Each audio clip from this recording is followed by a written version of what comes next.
comment vous vient à l'idée de vous mettre en duo, d'illustrer, n'est-ce pas, les relations entre les Odineka et les Senufo?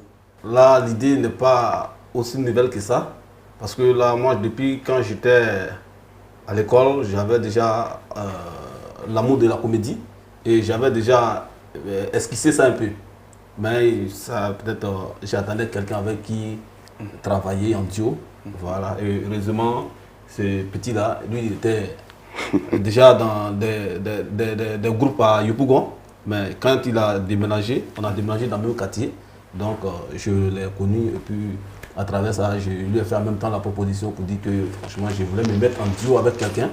Et puisque lui était en tout cas déjà un peu dans le domaine, et il n'a pas trouvé ça comme problème. Et donc, on s'est mis ensemble. Et voilà comment est né notre duo. Depuis le début, quelles sont les différentes difficultés que vous avez pu, n'est-ce pas, rencontrer dans ce domaine-là? D'abord, au début, parce que c'est vrai que c'est nous deux on voit, mais c'est tout à fait une équipe. Voilà. Et il faut avoir un caméraman, il faut avoir, en tout cas, l'équipe même dans sa diversité. Un dispositif, voilà, un groupe voilà, vraiment qui vous accompagne. Voilà. Oui. Et donc au début, il faut dire que ça n'a pas été facile. Parce qu'il y a d'autres, déjà quand on les appelle pour venir jouer, automatiquement ils pensent à l'argent. Et donc, alors que nous, on faisait sous fonds propres, voilà, même quand on invite le groupe, la nourriture, la journée, tout, c'est nous deux, on se charge de ça. Les transports des gens, c'est nous deux, on se charge de ça. Ça, Voilà. c'était au début. Hein. Ça, c'était au début, mais jusqu'à présent. Maintenant, vous souriez. Hein. Ouais, non. Bon, c'est que si, aujourd'hui, on peut dire Dieu merci. On peut dire Dieu merci grâce à Dieu. Ces petits problèmes, ces problèmes sont devenus pour nous des petits problèmes parce que, voilà. Vous êtes à combien d'abonnés déjà là? Bon, si côté TikTok, on a presque 200 000. Wow. Ouais, alors, on a le thème d'aujourd'hui qui est donc les alliances interethniques. Et c'est ce sur quoi vous travaillez le plus. Quel est votre entendement de l'alliance interethnique? De façon simple, nous on trouve que c'est le mécanisme que nos aïeux avaient mis en place pour permettre de se pardonner les uns comme les autres, voilà, pour que la paix règne dans la société. Voilà. Et sauf que maintenant, on a remarqué que ça est en voie de disparition. Et nous, vraiment, en tant que des amoureux de la culture, il faut faire revenir franchement ce genre de choses qui peut permettre à toute la Côte d'Ivoire, en tout cas, de vivre dans la paix. Mais est-ce que vous pensez que, et ça c'est adressé à Senou Foutier, est-ce que vous pensez que dans notre société actuelle, les alliances interethniques sont encore présentes? Les jeunes d'aujourd'hui ne connaissent pas trop l'alliance comme ça. Bon, autant s'il y a l'alliance entre nous, quand on pratique ça, il y a des choses, ça ne peut pas se passer entre nous. Même, comment dirais-je, si on connaissait l'alliance, il n'y aura même pas là-bas en Côte d'Ivoire ici. Tu vois. Bon, l'alliance aujourd'hui, chez les jeunes, ils prennent ça pour faire ça, les injures. Ton papa est comme ça, ta maman est ici, donc ça, c'est pas l'alliance. Bon, avant, quand on était petit, tu fais quelque chose à la maison, bon, tu sais, quand tu t'en derrière un allié de ton papa, il n'a qu'à venir demander pardon à ton papa, comment tu sais qu'ils ne vont pas te frapper.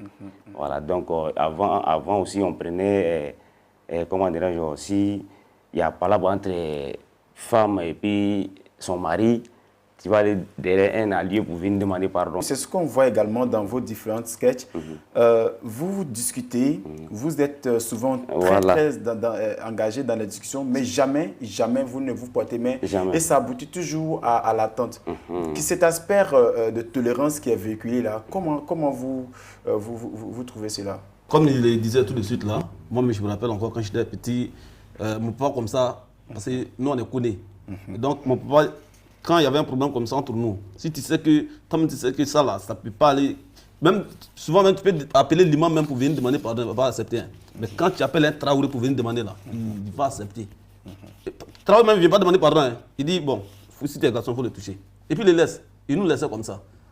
Donc ça veut dire que, quelle que soit la taille de notre allié là, et quel que soit le mal que l'allié nous fait, on est toujours prêt à pardonner au nom de l'alliance. Mais est-ce que vous pensez qu'avec cette jeunesse d'aujourd'hui, avec la mentalité d'aujourd'hui, est-ce qu'on peut pérenniser les alliances interethniques? Bien sûr. À l'heure là même, là, quand on voit vraiment, on voit qu'on est suivi comme ça, c'est que soudainement on se dit que le message passe. Et généralement, on est suivi même par les jeunes, très jeunes même. Voilà, donc je pense que si chacun s'attelle à faire valoriser les alliances, je pense que ça va. Voilà. J'allais revenir sur cette question. Parce que l'émission, comme on le dit, Culture Mandingue, vise, n'est-ce pas, à faire la promotion de la richesse culturelle. Alors, comment est-ce que vous, dans votre art, vous arrivez à toucher les jeunes en vue de les amener donc à intégrer l'alliance dans leur comportement? Aujourd'hui, en Côte d'Ivoire, ici, les gens aiment ce qui fait rire.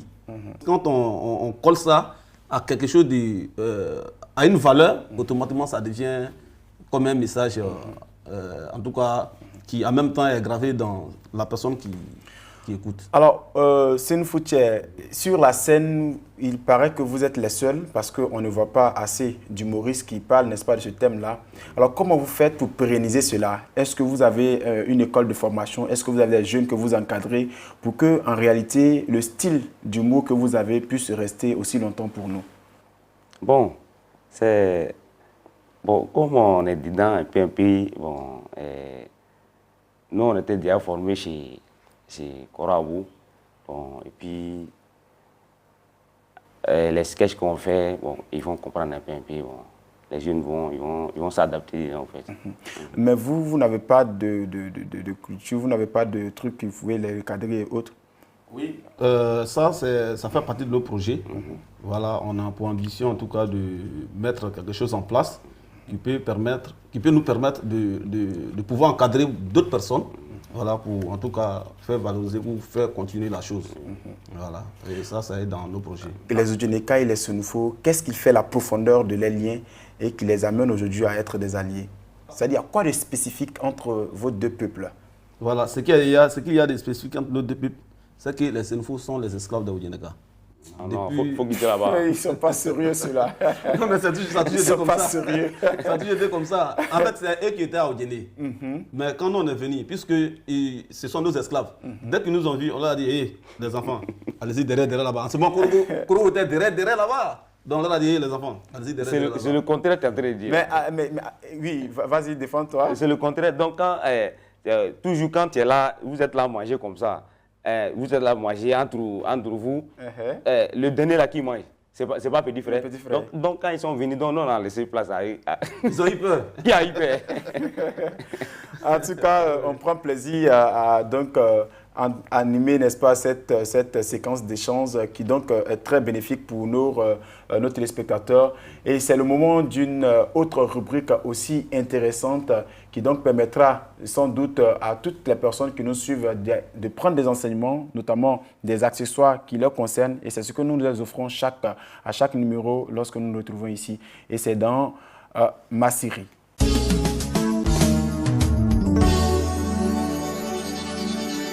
Jabe muso masirili abe dawla yɛrɛ di muso ma ni sen fina yɛrɛ be ko ja yɛrɛ abe mɔgɔ yɛrɛ tanga ko caman bali mi. Vous l'avez constaté, voilà, le diaby, comme on appelle en malinké, en français c'est le henné, c'est tellement important et je pense que les femmes l'utilisent, vos femmes également l'utilisent, n'est-ce pas? Ouais. Vous connaissez le diaby? Les Seynfo ne connaissent pas ça, sinon non on connaît ça. C'est quoi le diaby donc? Vous qui connaissez le diaby? C'est l'henné, c'est comme... Tu dis, je ne connais pas, tu me demandes pourquoi. Non, mais c'est ça. Non, est-ce que en tant qu'homme, parce que c'est ça aussi, cette culture-là, nous avons reçu, n'est-ce pas, de nos parents, de nos aînés, le diaby, il y a d'autres qui continuent de le faire, mais apparemment, il y a des hommes qui ne l'aiment pas.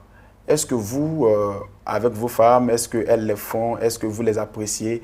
Et qu'est-ce que vous pouvez dire sur le diaby? Ouais, en tout cas, moi, personnellement, j'aime ça beaucoup.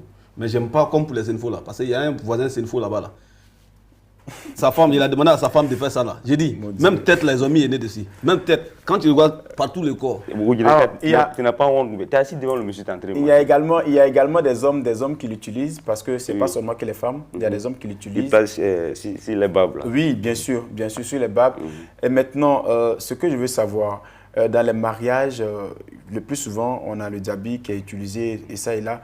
Je veux comprendre l'avis des hommes sur la question.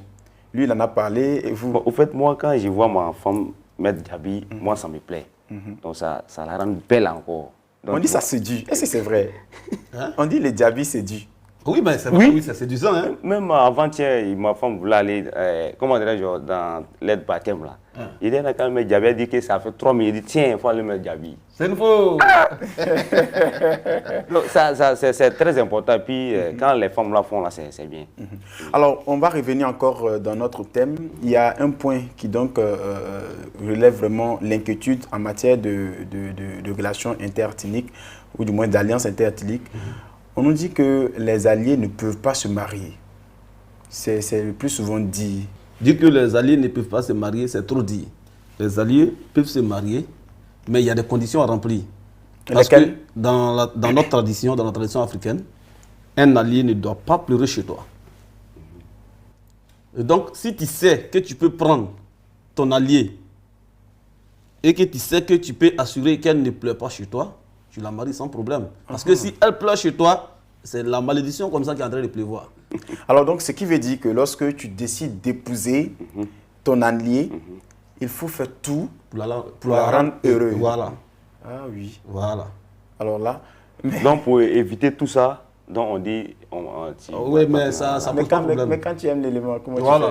tu fais? Donc, tu vas remplir les conditions. Si tu es femme, tu ne dois pas faire pleurer ton homme, qui est ton allié. Si tu es homme, tu ne dois pas aussi faire pleurer. Donc, en réalité, même là, ça veut dire que la meilleure façon même de faire un bon couple, même là, c'est des alliés, quoi. C'est encore mieux. Parce que chacun a peur. L'autre ne doit pas accepter que l'autre pleure. C'est vrai. Et ça, même, c'est une beauté pour le couple.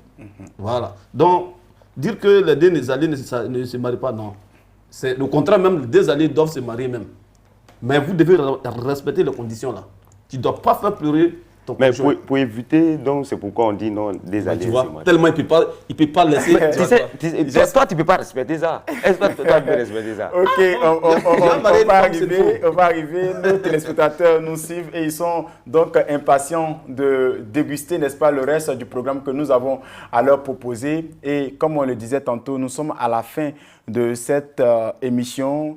Et nous allons maintenant aller à une rubrique très importante qui donc vous permettra de voir nos invités du jour à l'œuvre. Ils auront l'occasion de vous faire montre de leur savoir-faire et ça sera dans la rubrique Fogo.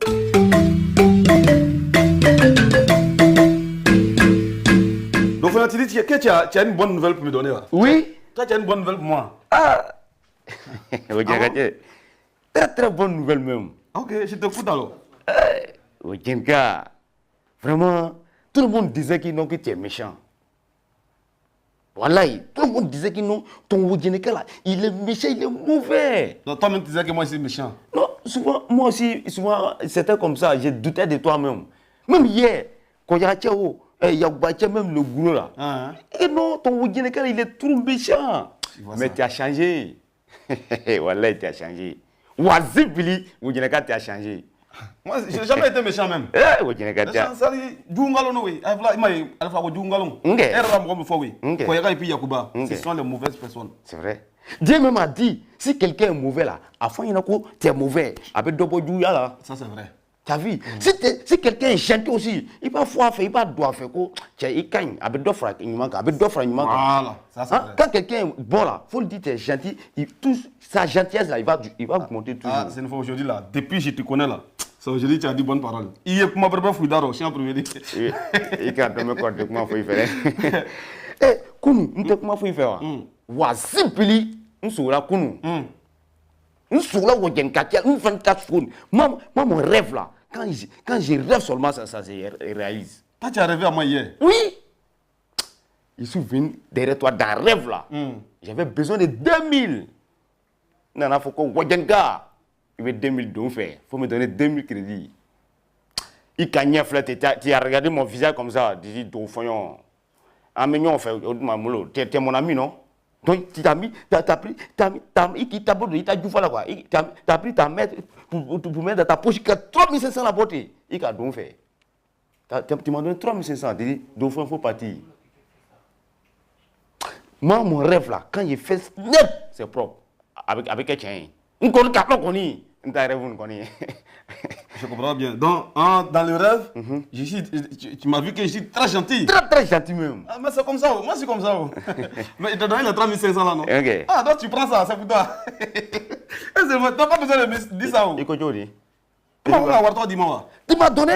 Ah, mais faut pas tu prends ça. Non. Quand je rêve là, à Kotrobeka, à Boussakbel, j'ai rêvé hier nuit. Donc c'est comme c'est 3500, tu dois me donner ça maintenant. Attends. Oh, je comprends maintenant. Igalo, enfin, au Djenay, aïe, ça n'a pas là. Ko Fouya ou Namra Yao, Ko Limra de Kabero. Toutes les manœuvres que tu es en train de faire là, ça c'est ma trace. C'est-à-dire que ce que tu es en train de faire là, c'est ça qu'on appelle fourberie en bon français. C'est nouveau tiers. C'est-à-dire qu'en petit français là, c'est la marmaille. Et tes enfants seront selon toi, quand tu vas me parler comme ça, je t'ai vu, tu es devenu gentil, tu es gentil dans le rêve. Non, mais si je suis gentil dans le rêve, toi tu n'as pas dit que dans le rêve là, quand toi tu rêves là, c'est comme ça, ça est. Okay. Mais je suis gentil dans le rêve, non? Oui. Ah, c'est que je suis gentil dans la réalité? Je savais. Je savais que tu allais me dire les paroles. Voilà, donc comme je suis gentil là, toi tu es mon allié, et puis tu es mon ami. Oui. Mais je ne peux pas être méchant avec toi. Tu as besoin de combien?